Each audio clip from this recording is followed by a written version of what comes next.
Le temps de fréquentation, là, c'est là pour nous faire voir si on est prêt à vivre avec cette personne-là pour toujours. Parfois, on réalise que non, cette relation-là peut pas continuer. Alors, comment faire pour rompre avec quelqu'un en minimisant les dégâts?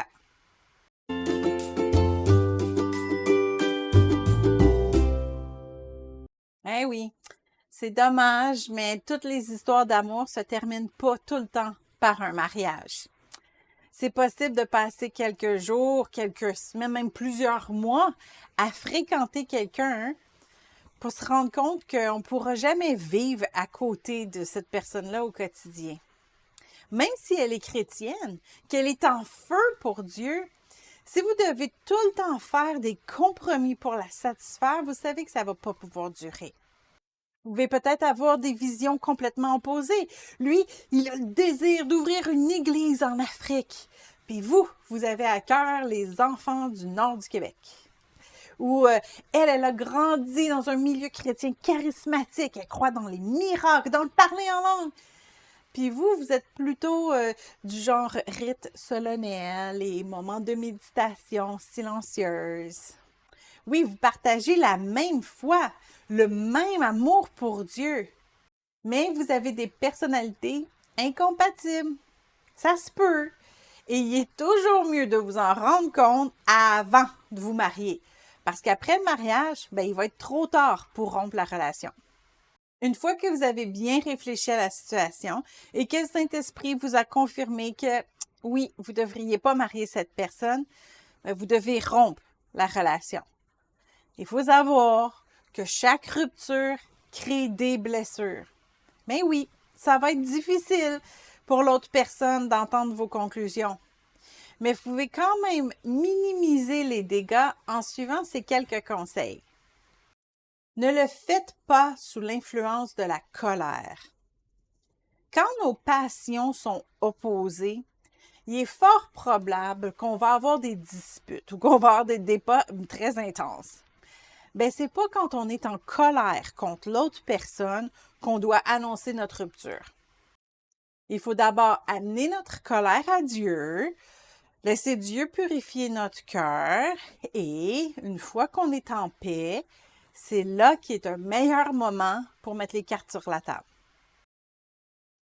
Rappelez-vous que vous parlez à un enfant de Dieu.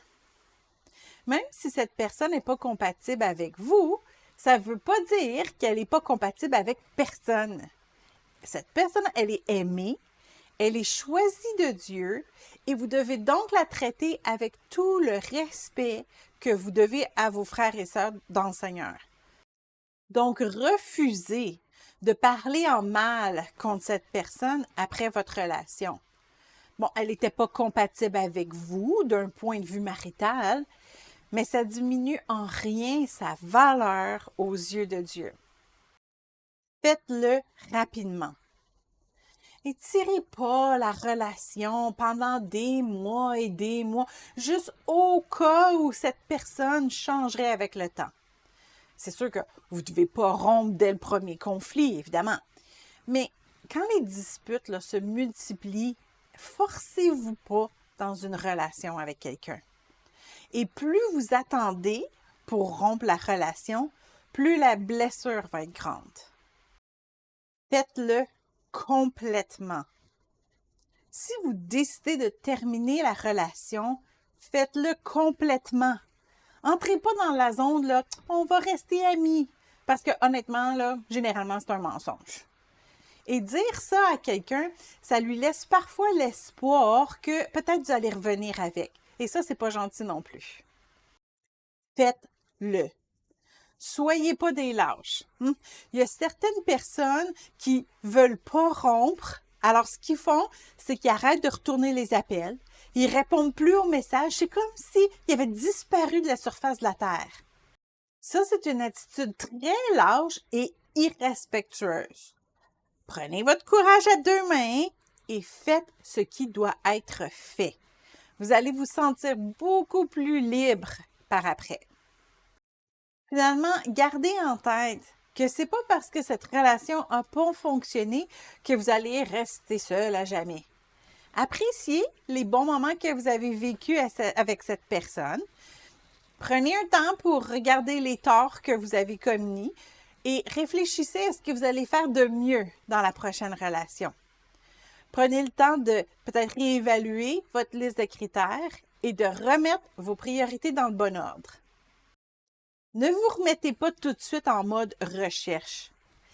Même si c'est vous qui terminez la relation, vous allez certainement avoir vous aussi des blessures à guérir.